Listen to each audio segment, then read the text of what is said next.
Hello everyone, welcome back to Atreyu Crochet. So I got a request from one of you guys to create a tutorial showing how to crochet the rectangle granny square. And to be honest, I had never heard of this, so I had to do a little bit of research to find out what this was. I'm like, rectangular granny square. Quite the contradiction. Anyway, suffice it to say, I found out what it was. Basically, it's the granny square pattern, but in the form of a rectangle. So that's what I'm going to be showing you guys today.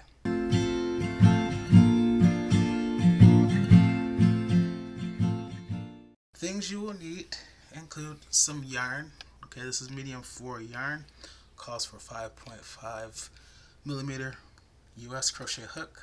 However, I am going to be using size 6 millimeter J US because I have tight tension.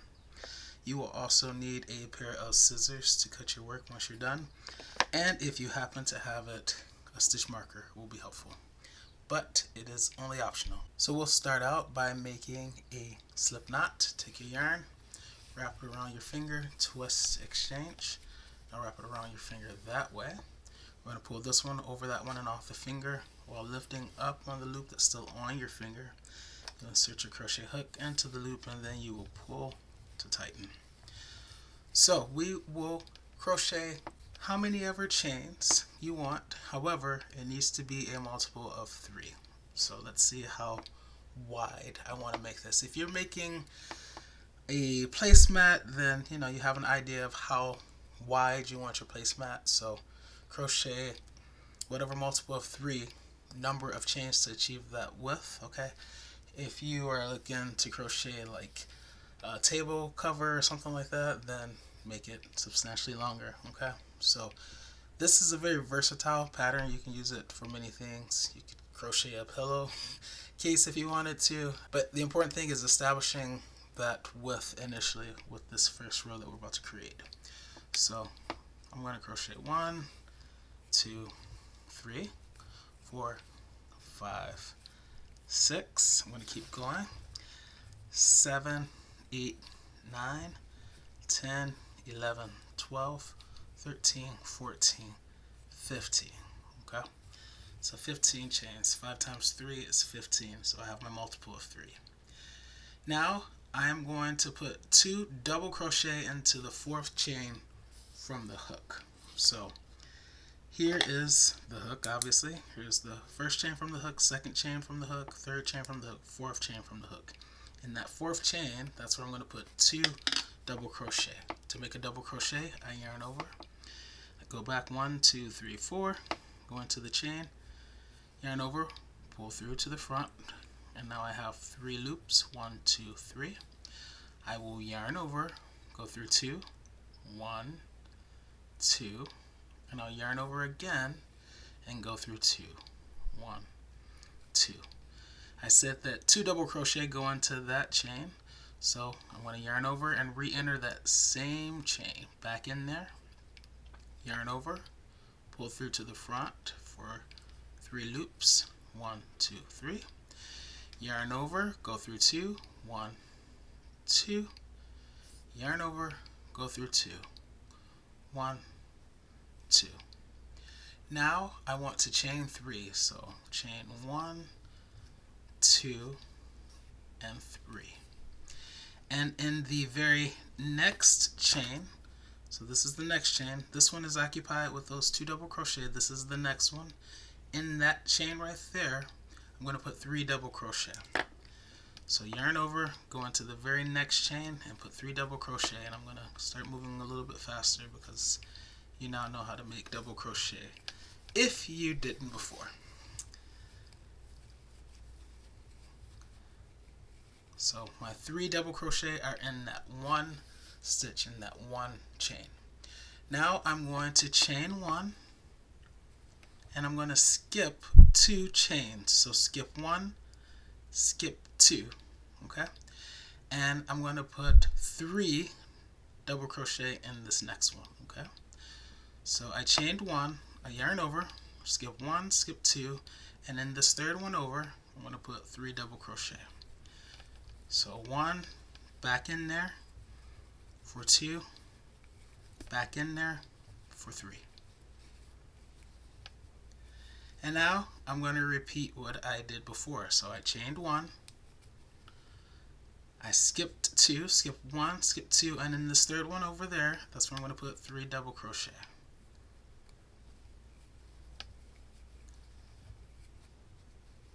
Back in there for 2.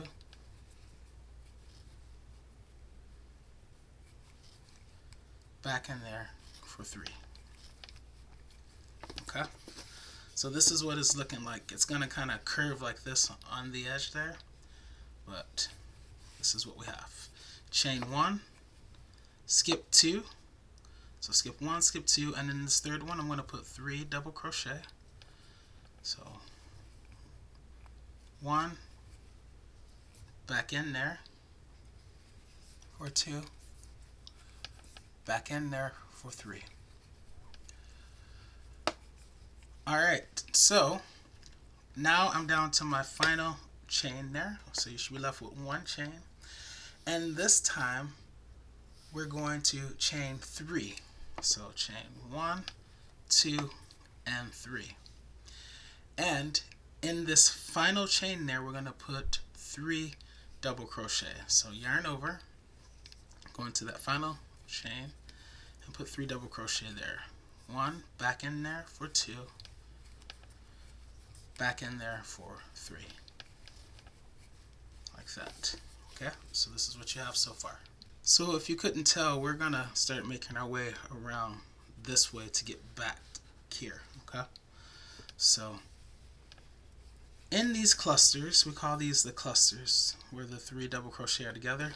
In the base of each of these clusters, so in that base, in that base, in that base, and in that base, we're gonna put 3 double crochet, so it's going to be kind of like a mirror.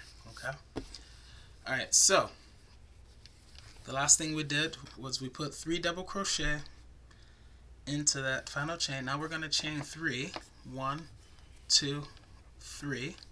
That chain 3 is basically getting us around the corner, and now we're going to go into the base of that cluster and mirror it. So we'll put 3 double crochet in there, back in there for 2, back in there for 3, and now we're going to chain 1, and then we're going to put 3 into the next one. So 1, back in there for 2, and back in there for 3. You know what's next. Chain 1, find the next cluster. Here's the base. Go and put 3 double crochet in there. 1, back in there for 2, back in there for 3. Chain 1. Okay, we have one more cluster there, so we'll put 3 double crochet in there. 1, back in there for 2, back in there for 3. Okay, now we're almost back around there. The only thing that we're missing is that part that gets us around the corner, and you guys remember, if you looked over here, we chain 3 there to get us around. Okay, so we need a chain 3. So chain 1, 2, and 3, and then we're going to slip stitch in the top chain up. So 1, 2, 3. Basically the chain is closest to that first double crochet, which is there. So just enter and slip stitch. Alright, so as you can see, our rectangular granny square is starting to form. Alright, so now that we've slip stitched in the top chain, we're going to chain 3. 1, 2, 3. Okay, and now we are going to chain 1 more, because that chain 3 is just to get us up to the height of the actual double crochet, since that's what we're going to be making. But we're going to chain 1 more because it's going to be like that. Okay, so it's hard to see from right now, but I'm going to put this stitch marker in that top chain, that third chain up, sorry. 1, 2, 3, put the stitch marker there, and then that chain 1 is basically equivalent to these chain 1s that we were making in between the groups of 3. Alright, so we chained 1, now we're trying to crochet into this corner. So we're going to put 3 double crochet into the corner there. And now whenever we're in the corner, we're going to put 3 double crochet, and then we're going to chain 3. So there are my 3 double crochet. Now I chain 3, 1, 2, 3, and back in that same corner I'm going to put 3 more double crochet. So basically you're always increasing in the corner, and that is what is causing your rectangle to grow. Okay? There's always a chain 3 in the corner. So 3 double crochet, chain 3, 3 double crochet. Now if we rotate this, it's business as usual. So now we're on the side, so it's chain 1, skip across that, and then in between these clusters, so right in there you put your 3 double crochet. And this is just like the granny square, you guys. 2, 3, chain 1. Here's the next one. 1, 2, 3. Chain 1, skip. 1, 2, 3. Alright, we're still not quite at the corner. We're getting there now. Chain 1. And now we're about to crochet in that corner. And remember what I said happens in the corner. 3 double crochet, chain 3, 3 more double crochet in the same stitch. So here's the 3 double crochet, but because we're in the corner now, we're going to chain 3, 1, 2, 3, and then still in that same corner, we're going to put 3 more double crochet to get us around the corner. Remember, the corner is where you increase. Okay. All right. At this point, we're still on the side, so we're just chain 1. But now immediately going back into another corner. So it's 3 double crochet, chain 3, 3 more double crochet in that same corner. So that's my 3 double crochet. Now I chain 3, 1, 2, 3, and I go back in there and put 3 more double crochet. And that is what will form the corner and also get us around the corner to the next side. All right. Now we're on the side, so now we only chain 1, and then we put our clusters in between the clusters of the previous round. And yes, it's a round. It's not a row. I know it's not a circle, but it's still a round. Okay? You guys know this part. I just want to get you back to the beginning. And you guys can slow this down if I'm moving too fast, but you guys have seen this before. I'm just staying on so you can see more examples, see me do it more if you need to see it, but you guys will absorb this really quickly. Alright, and now we're in our other corner, our final corner, but we're still on the side right now, so we chain 1 because we're not in the corner yet, so chain 1. Now we're in the corner, so we'll put our 3 double crochet, back in there for 2, back in there for 3. Because we're in the corner, we chain 3 now. 1, 2, 3. And let's analyze this for a bit. So we're in the corner. Normally we would put 3 double crochet after this chain 3. But remember, those 3 chains right there count as a double crochet. The 3 chains that we started with. So we only need 2 double crochet now. So 1, and then back in there for 2. And then if you're wondering where that 3rd double crochet is, it's that chain 3. So we'll just slip stitch into the 3rd chain up, 1, 2, 3, like that. Okay, and now you have your 1, 2, 3. So 3 double crochet, chain 3, 3 double crochet. All right, now we're going to chain 3, 1, 2, 3. Now you notice in the previous round I chained 3 and then 1 more, right? And now you see why, because that chain 1 is what created the gap and got us across to the corner, right? But we don't need that right now because on this side we're already in the gap. Here, when we chained the 4, we started there on this side of the cluster and we needed to get across to start the next cluster. Here, we're already in the gap, so we can already start our cluster. So this chain 3 will actually count as one of the 3 double crochet that's going to go in there. So let's just go in the gap and put 2 more. So that's the second, and then that's the third. So chain 3 counts as 1 double crochet and then 2. We're still on the side, so remember, you chain 1, and now we enter the corner. So it's the 3 double crochet, chain 3, 1, 2, 3, and then back in there for 3 more double crochet, and that helps us round the corner. And it's also an increase, so slowly but surely our rectangle is getting wider and wider and wider.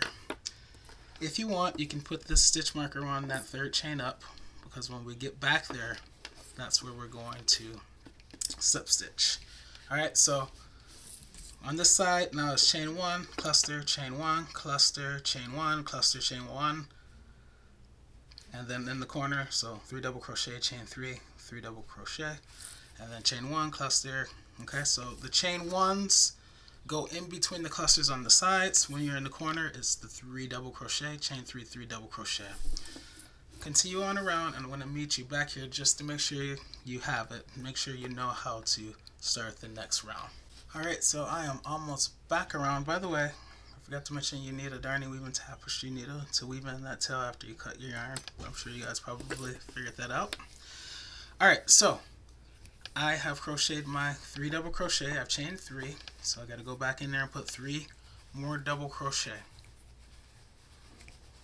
like that to get me around the corner and to increase. Okay, so you always want to analyze your work so you can figure out what you need, and that will tell you what to do next. Here I have the 3 double crochet. This is a side, right? I'm no longer in the corner, I'm exiting the corner now.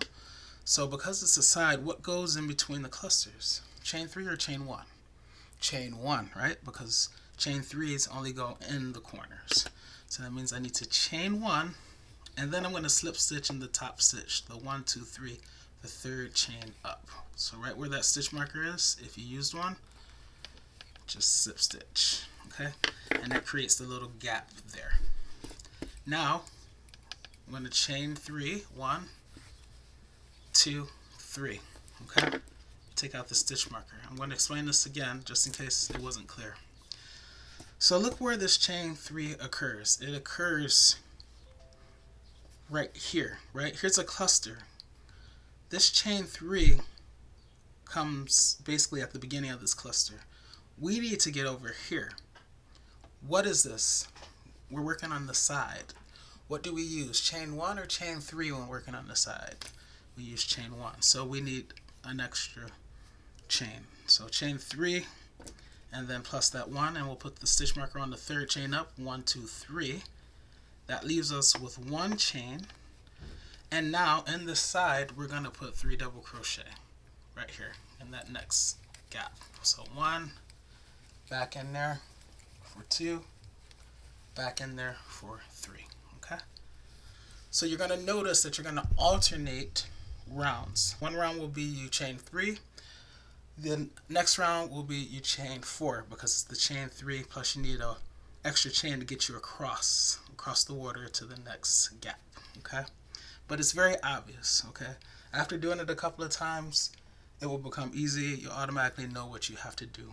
The important thing is just paying attention to where you're starting. In this round, we started right over the land, basically, right over the cluster. We started right over the cluster, so we needed to get across it. And because it's the side, we chained 1. In this one, we started, here's the cluster, we started at the end of the cluster, so we were right at the gap where we could start to finish our cluster. So we only needed 3 chains, and then we added 2 more double crochet, and that gave us that 3 stitch cluster. Okay, let me know if you have any more questions about that in the comments, but I've explained it as best I can, so hopefully that will help. And yeah, whenever you're done, you make this as big as you want, and obviously that depends on what you're making. If you're making a tablecloth, a placemat, whatever, feel free to change colors on different rounds. Feel free to use variegated yarn like I did with this one. All right, this is beautiful. This is still that yarn that you guys know that I love. And yeah, it's just always cool seeing how the colors play out in your work.